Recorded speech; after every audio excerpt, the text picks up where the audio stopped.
Hello and welcome to my channel. My name's Emma and today we're going to be making a custom Filofax cover page for 2023. You can watch this video and scrapbook along with me if you like, or just use this as something really nice and relaxing to have on in the background. As you can see, I start by using an existing Filofax divider to size up my new cover page, and for this one I'm just using the cover of a magazine, a nice thick paper stock that's easy to laminate, and usually I'll just use whatever I have hanging around. So for the back side of my cover page, I like to use a wallpaper or a piece of gift wrap, something with a nice big design that I can cover the back with and not really think about it. I want to focus all of my crafting attention on the front of the cover. So this year I'm using a piece of wrapping paper that my husband bought me for my birthday in September. I thought it was really great. This is actually a brand that we discovered when we were at the Beautiful Death exhibition in Leicester last year, buying taxidermy. And I've bought a few pieces from them since, and I just thought this wrapping paper was great, so I'm going to be using it for the reverse side of my cover. Unfortunately, the design on this is just a little bit too big to get all of it on one piece, if you see what I mean.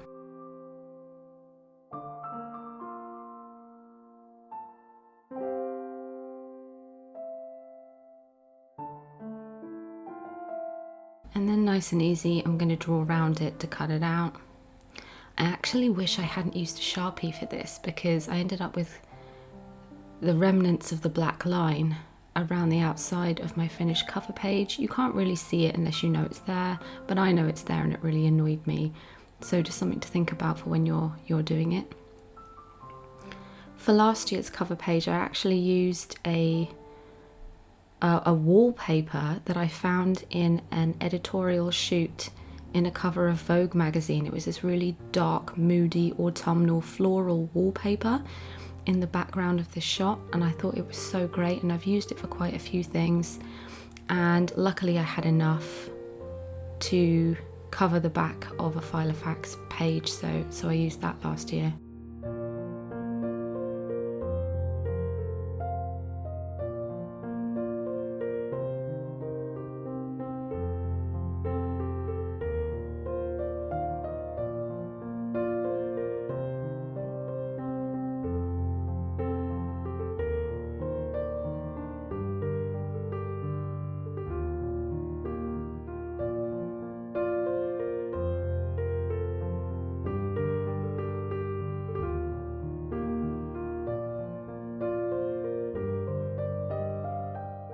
Now this is good, but I think we could do better. So I'm just gonna look here for a ghost face that we can cut out and add onto the wrapping paper. Because you can't have a Scream wrapping paper without ghost face.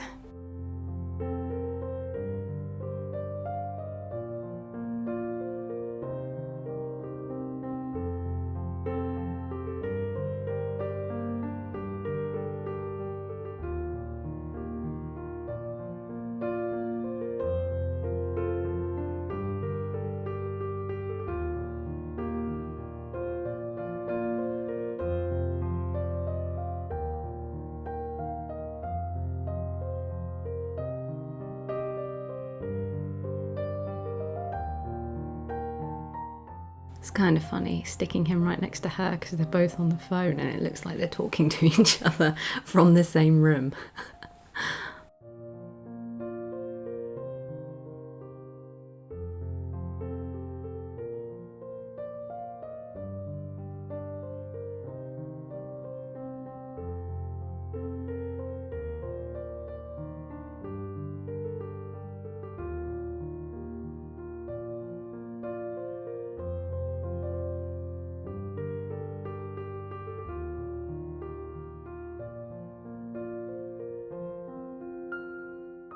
And now I'm just going to fill in this design a little bit using my Sharpie, just with a few dots and pentagrams.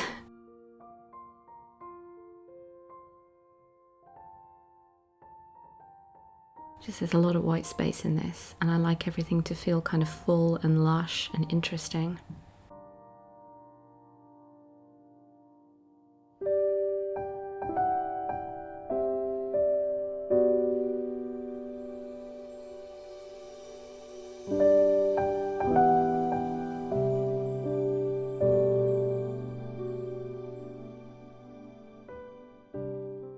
And now I'm just going to look through my sticker collection. I may be a 36-year-old woman, I do still have a sticker collection, what can I say? I just want to find any of the pieces that caught my eye throughout the year that I really wanted to use for my cover page. And there are a couple in here that I had in consideration. But it's always good just to look at what you've got.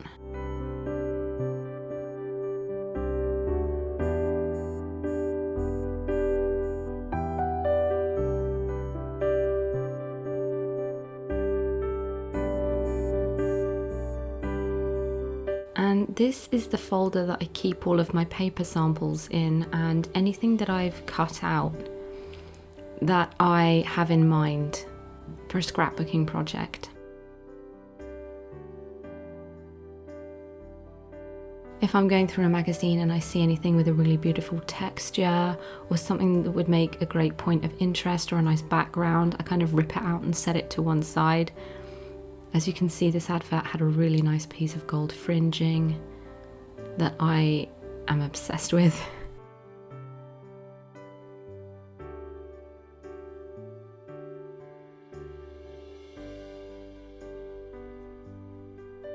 See, I really love tearing out pieces of fabrics or wallpapers. They make really great background layering pieces. I think that's one of the secrets to really good scrapbooking, is to lay down those textures first.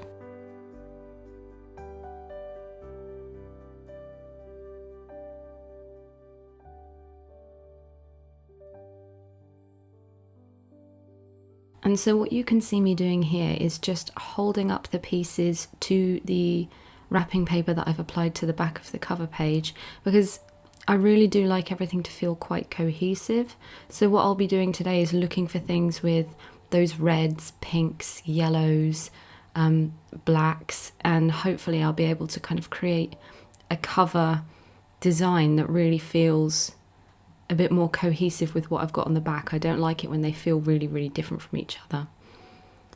Which is interesting because my favourite colour palette is autumnal, so I love dark russet reds and kind of mustards and golds and, you know, pops of coral or pink over the top. That's my favourite colour palette to work in. And then my favourite colours to wear as well. But today we're going to be doing things a little bit differently, using pinks and golds. And you can see me kind of sizing up all of the pieces as I go here. I've chosen a couple of things that I think can work.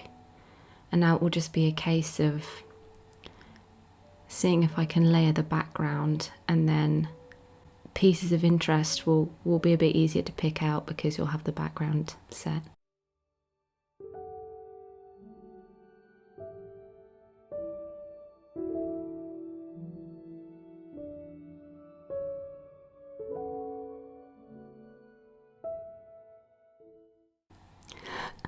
I have Elvira on my 2022 cover page, and I'm going to see if I can try and fit her into the design again for next year.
So this piece of fabric is actually from a wedding dress in the fairy tale issue of Rock and Roll Bride. I just think it adds really beautiful glitter and texture and colour that we can lay some things on top of and it will look really good. And luckily enough it does work quite well with this zebra print chair, which is actually from the same photo shoot as the wallpaper I was talking about earlier. Because I can't have it all very, very girly, you know, I have to add that little bit of darkness and edge to it. Otherwise it wouldn't quite feel right.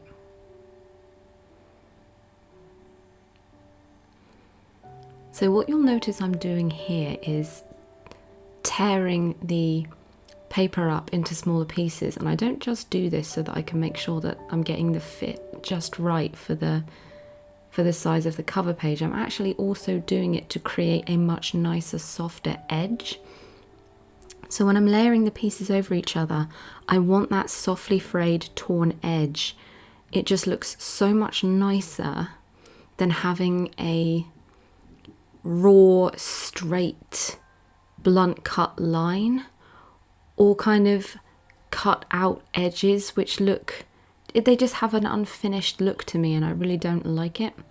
So what I like to do is tear these pieces into interesting shapes so you get that kind of sense of movement from the paper pieces that you're using in the background there. And also as you layer them and overlap, they look really nice, almost like they're kind of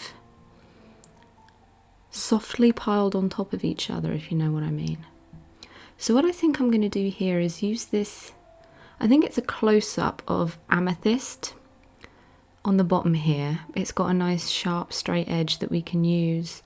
It lines up neatly with the bottom of the page, so we can have that at the bottom. And then I've got a piece of black behind my skirt as well.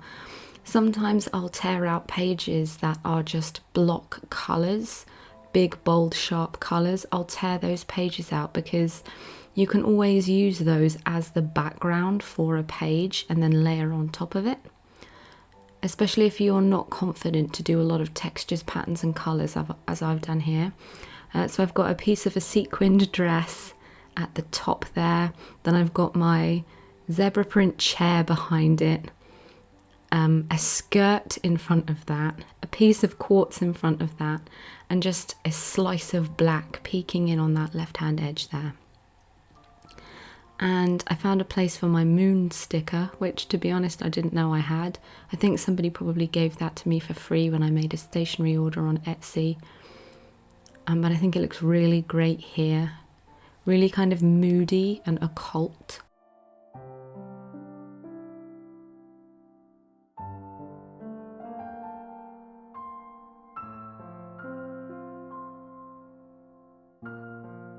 And this is a sticker I actually got when I was in Japan a few years ago. I've used it for quite a few scrapbooking projects, and the way I do that is I've taken a photo of it and I cut around the edges in a photo editing software, and then I can impose it on top of photographs of other craft projects, so I never actually had to use the sticker. But today I think I'm going to use it.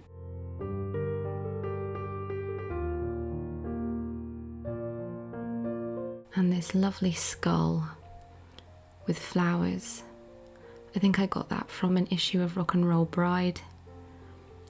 And I think it's just really encapsulates everything that I like to do with my scrapbook projects. I love that kind of feminine occult. I think that my scrapbooking style is really Baz Luhrmann, but if he was in the Munsters.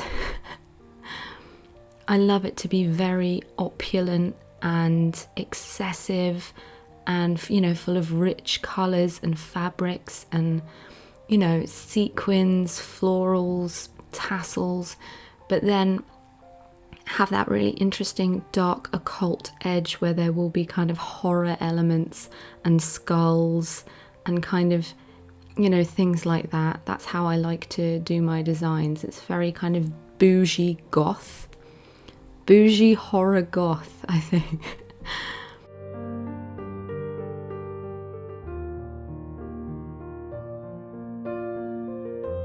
So this pair of earrings that I found here are absolutely perfect for my design. They're kind of a pearlescent baby pink studded hoop earring. And I'm just going to cut that in half so I can get rid of the back. And that leaves me with this nice little accent piece that I can use to frame another piece in my design. And that's something you'll notice I do quite a lot when I'm finding elements to use in my design. I'll take something like a bunch of flowers or a piece of jewellery, and then I'll cut it in half or separate it out into multiple pieces so I can create kind of cohesive accent pieces throughout the design, rather than having one big chunky element that you just have to put in one static place. I think it looks a lot more pleasing to the eye if you can continue that texture and that colour palette dotted throughout the design. It kind of brings the whole thing together. So that's what I'm doing with my earrings there. And I've got to get this sticker in pride of place because I do love that sticker. Both of these stickers actually. And this feels kind of like what we want. I feel good with this composition. This feels like what I like. Now I've just got to remember what it is so I can stick everything down.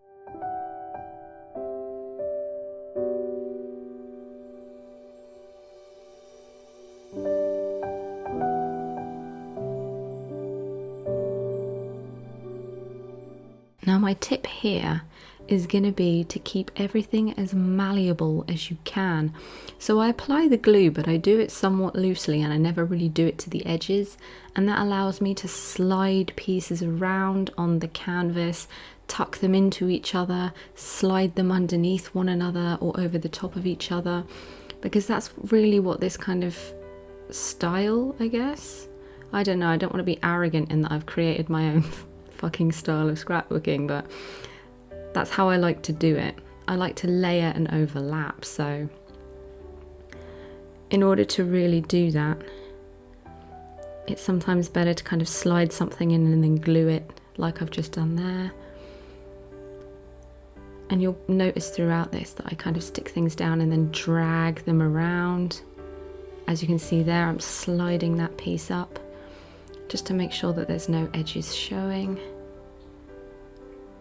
And even if you get something in place and a little piece of background shows through, what I do is then go back to one of my kind of founding fabrics and I'll just tear a piece off and stick it over the top. What's great about this is that it doesn't matter if you do that. You can have one piece of fabric, tear that picture up into multiples and then layer those on top of one another, so you can get the coverage and the texture that you're wanting from just one picture, rather than sticking that picture down as it is and having a flat image.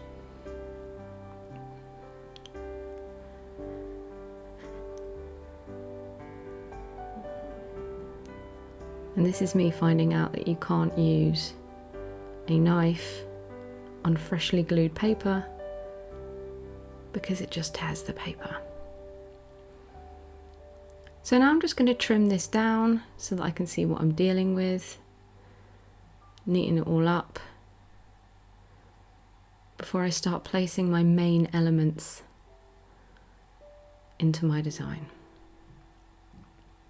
Now this looks a little bit messy at the moment, but as I start to bring the pieces in and arrange the design, hopefully you'll kind of see the method in the madness.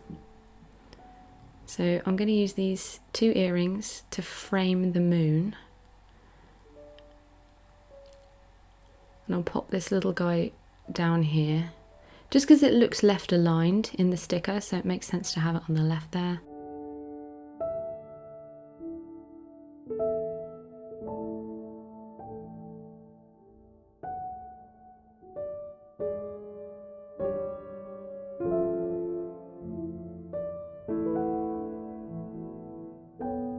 I think I'm going to call this design Marie Antoinette meets Aleister Crowley.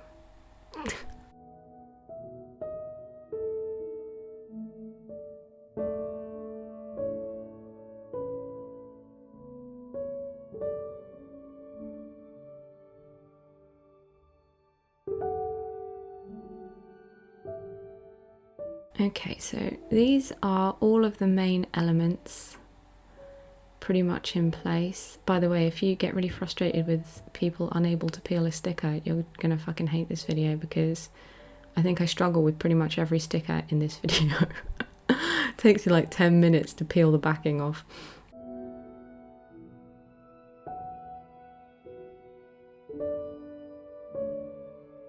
Okay, so as I was saying, now that we've got the main design elements in place, what I'm going to be wanting to do is find things that really embellish the design. So looking at it now, I can tell that we're going to need some flowers to really fill out the background and add that texture and colour. I also think that we could probably find a few more little interesting bits and bobs to pop in there. So there's not anything in my existing collection that I think we can use. So we're gonna have to go hunting through my magazine stash. Now I've had the same magazines in my stash, I think there's about 5 or 6, for the last year or so. And that's because I can really get a lot of mileage out of what there is. And the more my collection becomes depleted, the more interesting the challenge is. You start to see things that you discarded on your first pass over the magazine, and you start to see it in a new way because you don't have any better, flashier options available to you.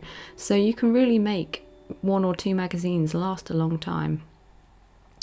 Now I always like to have kind of a metal magazine like Metal Hammer or Scream or, you know, Fangoria, or, you know, something horror or metal that I can leaf through and take elements out of. It doesn't look like there's a lot in that I can use. Rock and Roll Bride is probably my holy grail magazine for scrapbooking, especially for the types of designs that I like to do. We've got lots of jewellery, lots of florals, beautifully kind of editorial style photographs that we can use. I mean, as you can see, there's just so much great stuff in here. I was subscribed to the magazine, but as I've just said, I can make 1 magazine last a really long time, and I found that there was just too much. So I had to unsubscribe. But it's a great magazine, really lovely. I actually won a client, a freelance client, based on an advert that I saw in Rock and Roll Bride last year. I thought that the design was beautiful, the jewellery design was beautiful, and I reached out to the brand and asked if I could write for them, and they said yes, and we've been working together ever since. So scrapbooking with added benefits, I guess.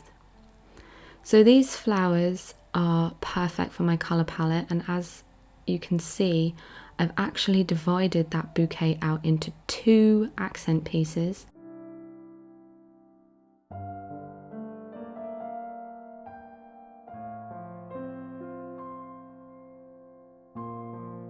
But I actually think they're better suited to this side.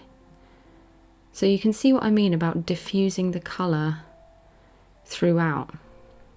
Because now we don't have 1 big lump of flower in the middle. We've got 2 really lovely accent pieces that we can kind of cut up and fit to work for our design.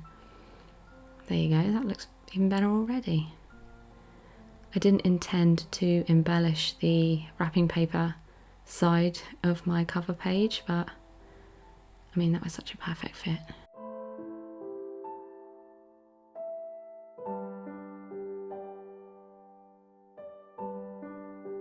And this is me checking the other side of the page.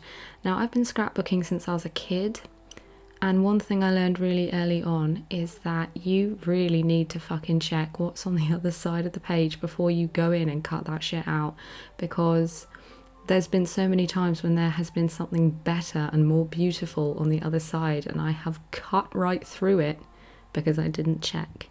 So you'll see me do that quite a lot in this video, flipping over just to quickly check before I cut out.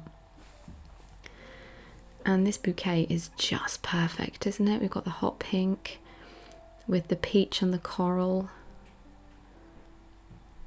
I'm desperately trying to find a place I can put it because I really love it. And you'll see that I don't really want to have those flowers too close to the skull at the top left, just because the flowers around the skull are like a dusty pink, like a dusty mauve, and I don't want to clash these flowers with those. So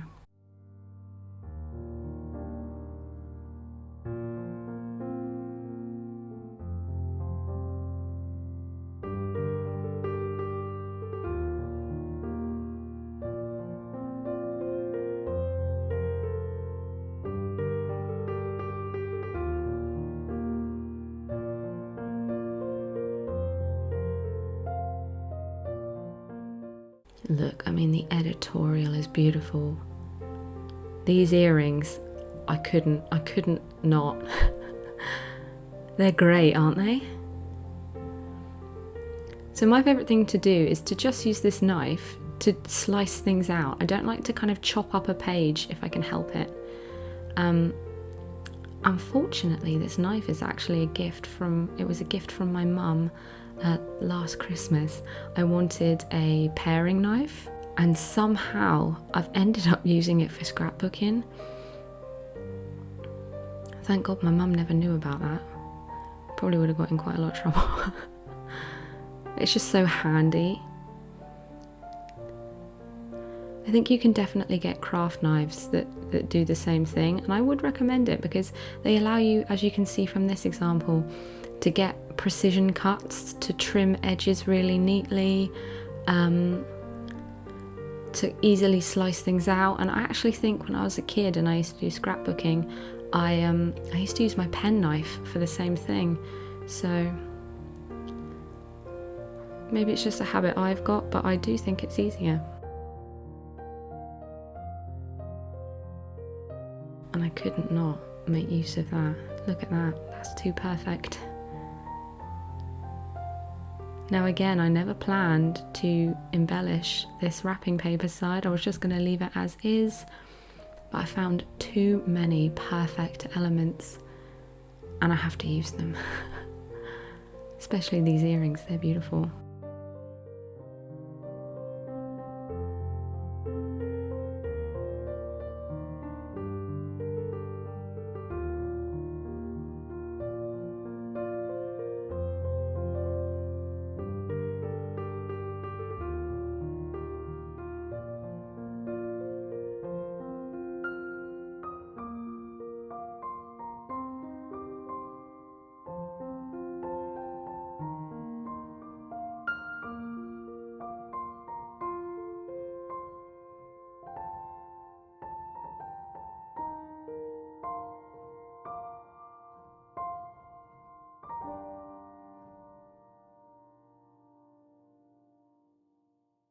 I'm not sure if I'll embellish this anymore because I've done far more than I originally intended anyway.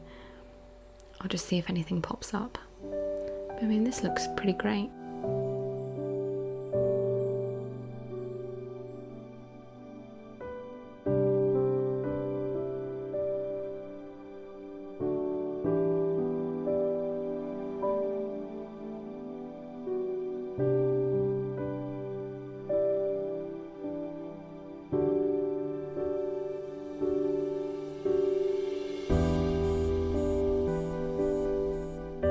That works quite nicely in that bottom corner, but I think I'm just going to trim it. And that's the great thing about scrapbooking with flower bouquets, is that you can really, all you have to do is dip down and chop out 1 or 2 flowers and you can completely change the shape and make it work for the space that you're wanting to put it in. As you can see from 2022's cover page. You can see that I really like to pack the designs out. We've got some fishnet tights in the background there, giving us some texture and edge. We've got lots of beautiful flowers that I've individually cut out. There's an earring, there's a film poster, there's lots of little pieces of jewellery that I've cut out. I think the top right hand edge of that page is just a plain peach background that I took off of a magazine spread. So I really do like to pack a lot of interest in there. It's about maximalism and creating that plush pops of colour and really interesting textures. Now these earrings are too perfect as well, and what we can do with these is just cut the gems off of the bottom and use them to create nice little accent pieces, and they will help to soften the edges, especially if we've got kind of a lot of elements together, like these hard elements of the edge of the sticker and the edge of the bouquet. As I mentioned earlier in the video, I don't like having a lot of those neatly clipped edges kind of just popping out there. I just don't like how it looks too abrupt. So I use things like single flowers or single gems to cover over those areas and just take the opportunity for a new piece of interest. Now this is just too perfect. We've got to have that. And sometimes I'll cut out a piece like this, you know, with every intention of using it in my design, and it just doesn't fit, and it ends up going into that little Ziploc pouch that you saw earlier. And I'll just save it for a rainy day. I like to use small elements like this on my monthly dashboards. What I do for those is I lay down washi tape to outline the various sections on my dashboard and to kind of create the colour scheme. And then I go through and find lots of tiny, pretty little elements that I stick around the edges to bring it to life. So I can find a use for everything. Now, Vogue, you can't go wrong with Vogue.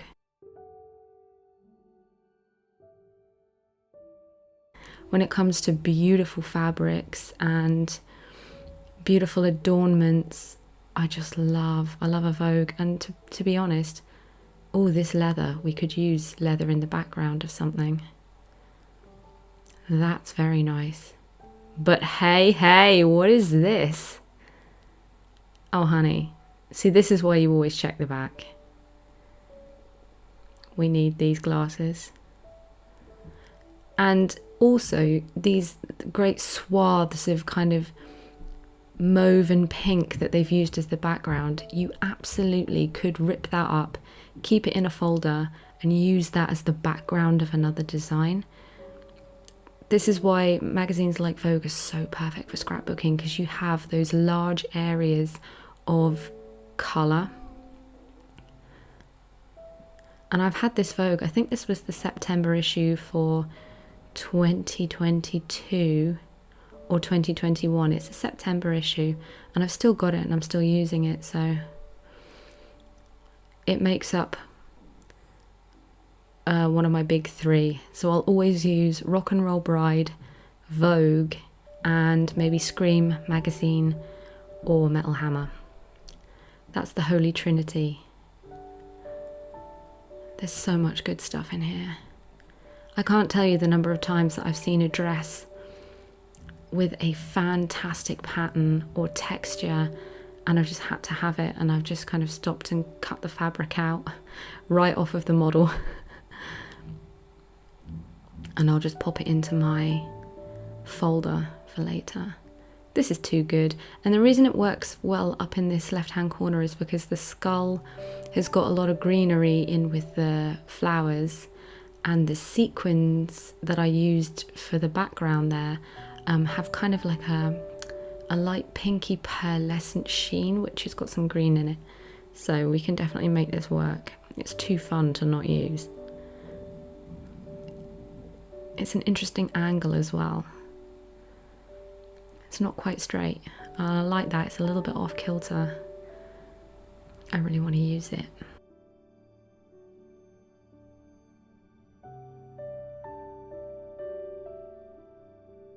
See, this is what I'm talking about. You would rip that fabric right off that dress. That's just dreamy. And this, look at all of these. You could use these flowers as background, the fabric as background.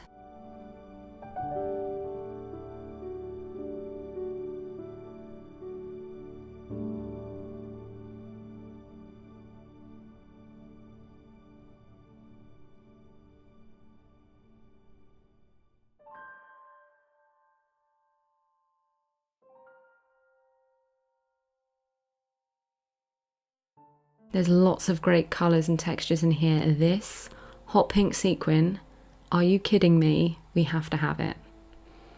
I don't know how we're going to use it. I'll probably save most of this for another design in the future, but there's definitely something that we can do with this.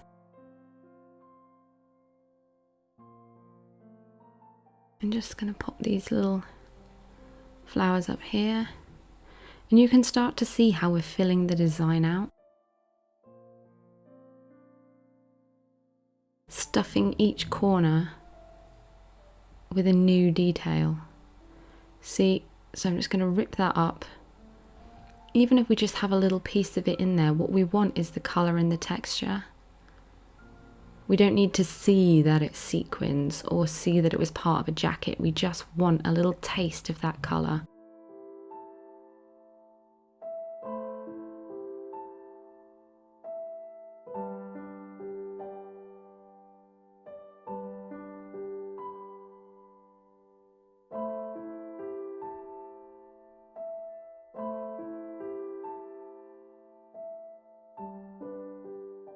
Okay, so this is what we need to laminate our finished design. Just basic lamination sheets from Wilkinson's and an iron. Now I like to do mine directly onto an upturned tray. I find that when I'm doing it on an ironing board that has kind of that squidgy fabric, it doesn't come out quite as nice. I think what we need is two really hard, really flat surfaces to recreate a lamination machine. And then what I do is set this on a mid heat setting and I put it down onto the design, hold it there to melt the plastic, and then press down and smooth out. Otherwise you're going to get a lot of air bubbles in the design, and we don't want that. So I'm all about pressing and smoothing. And then what I do is take the point of the iron and run it around the outside edge of the design to create a seal almost. Otherwise you end up with an air bubble right next to your design, so I'm trying to create a really sharp crease there. Now I will give a caveat with this. When I originally started laminating my Filofax dividers this way, I did have greaseproof paper over the top of my divider. I think I've also tried using a tea towel, and I've tried using it at different heats and on different surfaces. But for me, a kind of a mid-heat on top of an upturned wooden tray directly onto the plastic is what works best. I don't know whether that's because of my iron or because of the sheets I'm using. I just found that that's what got me the best result. Now you probably might need to experiment yourself. I don't want you putting your iron directly on top of plastic and melting plastic to your iron and then getting cross with me because I told you to do it. So I don't know, whatever seems good to you, do it like that. And now we can cut this out. And I like to leave a relatively large margin around the outside edge, just because in the early days when I first started doing these custom dividers, I cut it really close to the edge, and now they've started kind of peeling out over time. And I can't re-laminate them, and I can't really stick them down, so I like to leave a big margin now so that they stay laminated. Right, and what we're doing now is we're just going to take a paper clip and secure this divider to the cover page, and we're going to use the existing divider as a guide to figure out where we need to punch our holes. Because I don't know about you, but I'm definitely not paying a tenner to Filofax for a personal sized hole punch. Yes, it would be a lot easier, but we're all about getting crafty over here, and we're definitely not about spending money when we don't need to. And that's why I like to keep my magazines and use them and use them and use them until they're nothing but rags, and you know, be really economical with the stuff we already have. You don't need to go out and buy a lot of shit. If anything, having creative limitations is a good thing. It makes you more creative. Yo, didn't I tell you that it would... Yeah, there we go. Took me long enough to get that, didn't it? And this is the label, my year 2023 label, so that when I archive this Filofax in the future, I'll be able to see what it was. And that's what this is all about, really. So I use these loose binder rings to create next year's diary in advance, so that as plans come in for next year, I can write them down in my diary and start planning ahead for the future as the year comes to a close. And then I'll also use these binder rings to archive my 2022 pages in the end of December.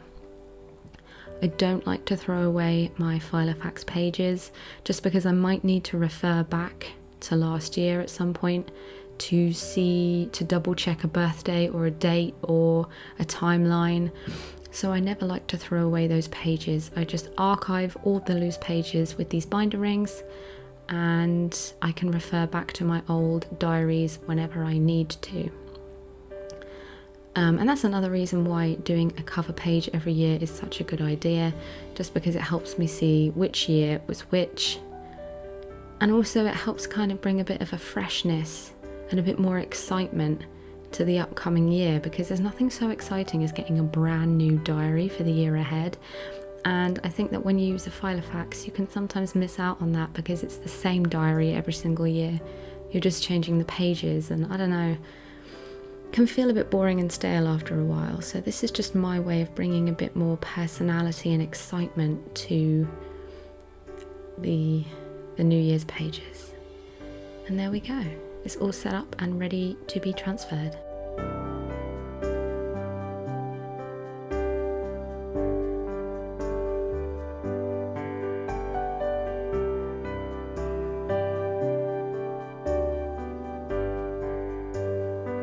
And thanks for watching, guys. Hope you found this video useful. Take care.